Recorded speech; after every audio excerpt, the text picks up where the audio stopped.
Como o diagnóstico tardio pode ajudar uma pessoa autista? Será que vale a pena? Se você quer ouvir como foi comigo, continue assistindo esse vídeo. Desde já eu te convido a se inscrever no canal, clicar no sininho e a curtir esse vídeo, pois eu sei que depois você pode se esquecer. Meu nome é Paulo Freitas e esse é o canal Papai Autista. Eu sou formado em Teologia, Filosofia e tenho uma especialização em Docência do Ensino Superior e estou cursando uma outra pós em Neuropsicopedagogia Inclusiva. Eu sou professor, missionário, sou casado com Janaína e pai do Ulisses, que também é autista. A minha história com autismo começou há cerca de 3 anos, quando a minha esposa desconfiou que nosso filho não estava tendo um desenvolvimento semelhante às demais crianças. Apesar de eu passar o dia todo com o nosso filho, eu não percebi nada fora do normal. Até porque muita coisa do comportamento dele parecia muito comigo quando criança. Mas mesmo assim, quando eu levei ele ao pediatra, eu apresentei as desconfianças da minha esposa e o pediatra disse que não tinha nada fora do comum e que ele só era uma criança que estava desenvolvendo no seu tempo e que logo tudo isso mudaria. A realidade é que o meu filho começou a ter muitas crises, a perder a fala comunicativa, e foi aí que a minha esposa disse para eu pesquisar a respeito do tema do autismo. Eu comecei a pesquisar sobre o espectro autista e quanto mais eu estudava, mais eu percebia que todos os artigos, livros e vídeos falavam sobre quem eu era. Peguei filmes com personagens autistas e eles se pareciam demais comigo.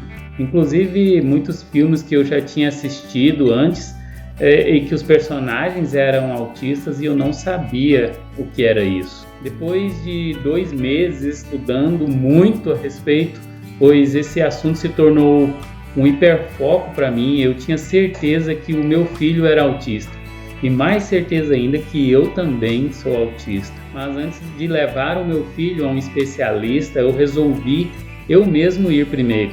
Pedi a orientação de alguns amigos psicólogos e eles me orientaram a ir ao CAPS, que é o Centro de Atenção Psicossocial, que é o serviço oferecido pelo SUS. Fui ao CAPS e conversei com a assistente social, que me atendeu muito bem. Contei a ela toda a minha história de vida, todas as informações que eu coletei em quase 3 meses de pesquisa e como eu me encaixava em tudo aquilo.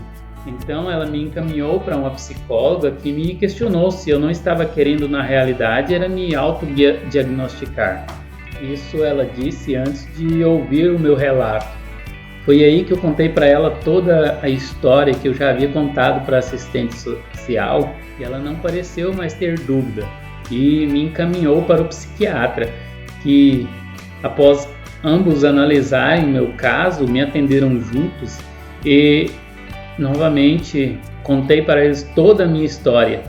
E eles me disseram, o psiquiatra me disse que não tinha dúvida, eu de fato estava e estou no espectro autista. Naquele dia eu saí do consultório mais atônito do que eu já tinha estado nos últimos quase 3 meses, pois agora eu tinha de fato confirmado. E foi após ter saído de lá que eu percebi a importância de eu ter o laudo com o meu diagnóstico.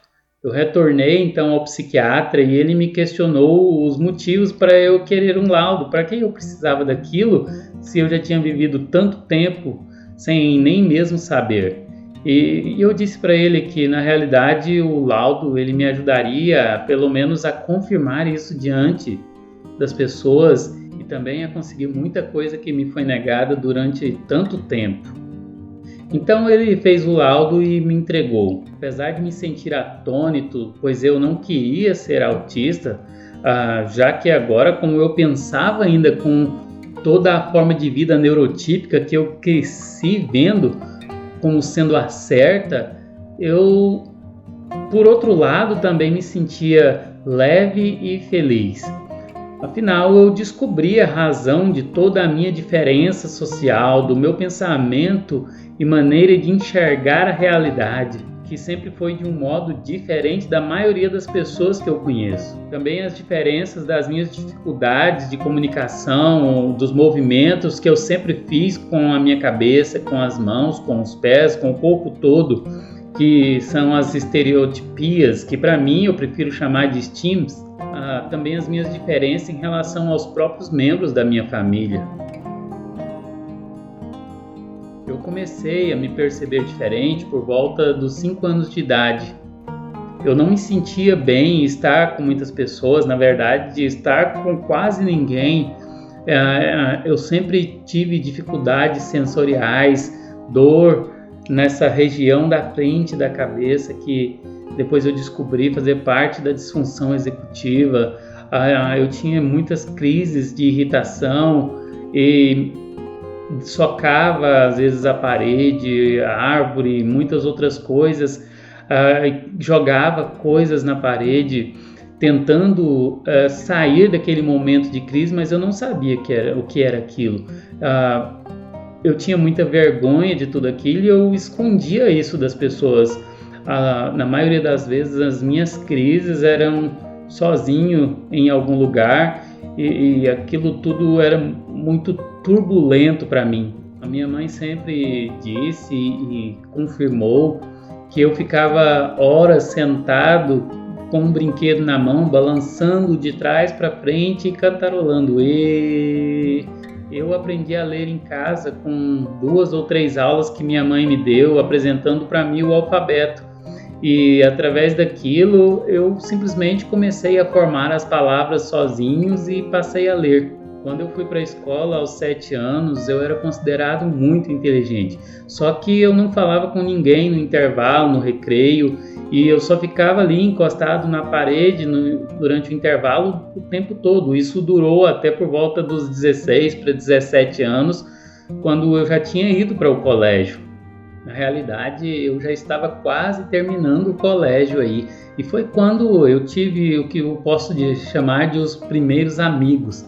Eles se fizeram meus amigos. Eu era um cara muito estranho, pelo menos era assim que as pessoas me chamavam, de estranho, de esquisito. E eu mesmo me via muito diferente dos jovens da minha época. Eu também fui acometido pelo que eu entendo hoje como sendo chamado de mutismo seletivo, e eu não falava com as pessoas, eu sentia muita ansiedade e não conseguia falar com ninguém, e também eu não conseguia falar para ninguém sobre os meus sentimentos, nem para minha mãe, nem para o meu pai, nem com pessoa alguma.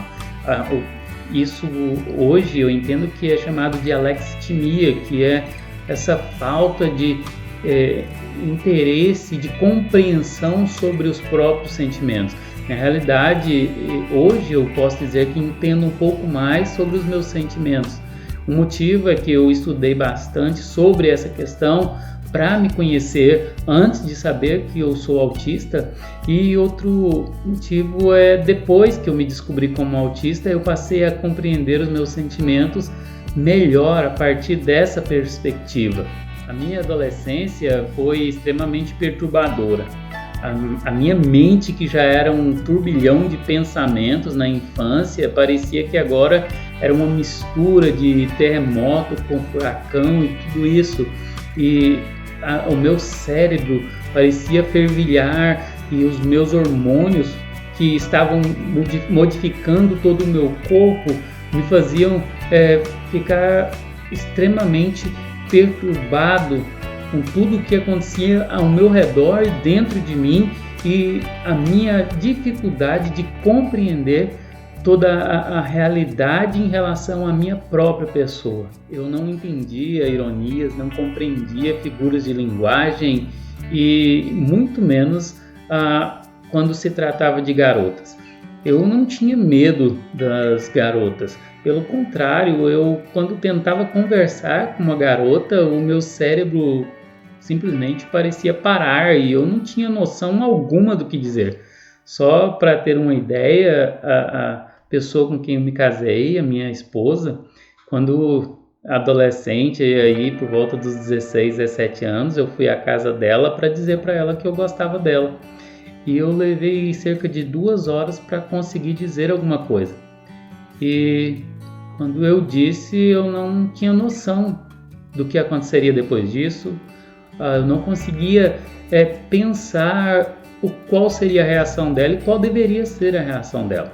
E o que me ajudou muito aí nesse período já da adolescência foi ter ido para a igreja. Lá eu me encontrei com vários jovens que também tinham problemas, que tinham passado por muitas dificuldades durante a vida e que de algum modo eles também não tiveram muitos amigos, e nós passamos a nos ajudar uns aos outros.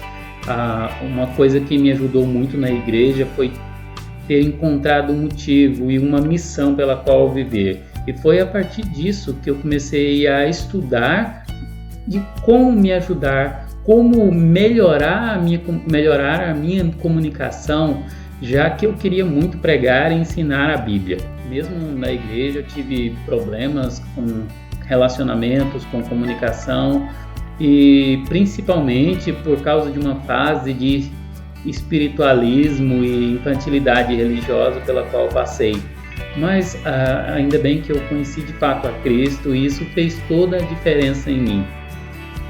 Eu sempre vi em Jesus essa pessoa tão diferente como eu mesmo sempre fui. Só que eu nunca tinha descoberto o porquê eu era tão diferente. Foi aí que eu me casei, já na igreja, cursei 2 faculdades, tivemos um filho e eu me tornei professor e missionário. Também sempre amei muito a área de informática, que foi inclusive o primeiro trabalho que eu tive por volta dos 16 a 17 anos. E eu era considerado um técnico muito novo na cidade. Eu me tornei técnico de computadores e muitas pessoas tinham até preconceito comigo por ser tão jovem, mas eu aprendi informática de uma maneira excepcional.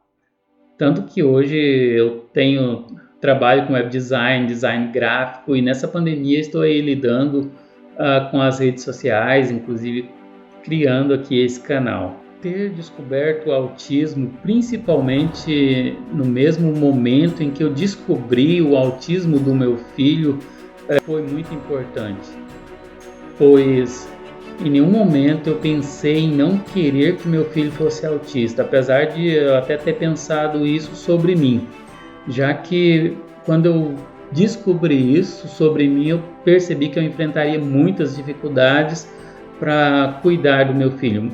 Mas a realidade se tornou bem outra.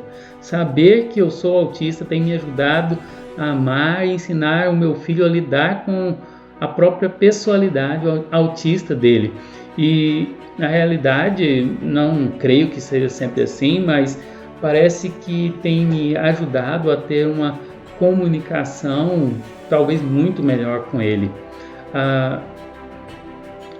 Nós nunca escondemos para ele que ele é autista, apesar de talvez ele não compreender a complexidade disso ainda, mas ele vai crescer sabendo quem ele é e quem ele pode ser. Me ver como pessoa autista não é mais uma limitação. Me ver como pessoa autista não é mais uma limitação, pois eu não tenho mais um ideal de pessoa neurotípica, como eu pensava que era o certo antes. Talvez o mundo ainda me limite, as pessoas ainda não me respeitem ou não me aceitem como eu sou e quem eu sou. Eu não estou falando de fazer o errado ou mal a alguém, mas eu mesmo me respeito e me aceito. Eu aceito os meus limites, o meu tempo, as minhas lutas diárias, e eu não sou obrigado a sustentar a expectativa de ninguém sobre mim. Há muitas coisas que eu ainda quero alcançar, mas hoje eu sei que eu vou fazer isso como pessoa autista e tenho consciência disso. Então não vou me demorar mais aqui. Se você gostou desse vídeo, deixa aí o seu joinha, comente e compartilhe com os seus contatos. Você também tem alguma experiência semelhante para contar? Deixe aí nos comentários. Obrigado por ter assistido.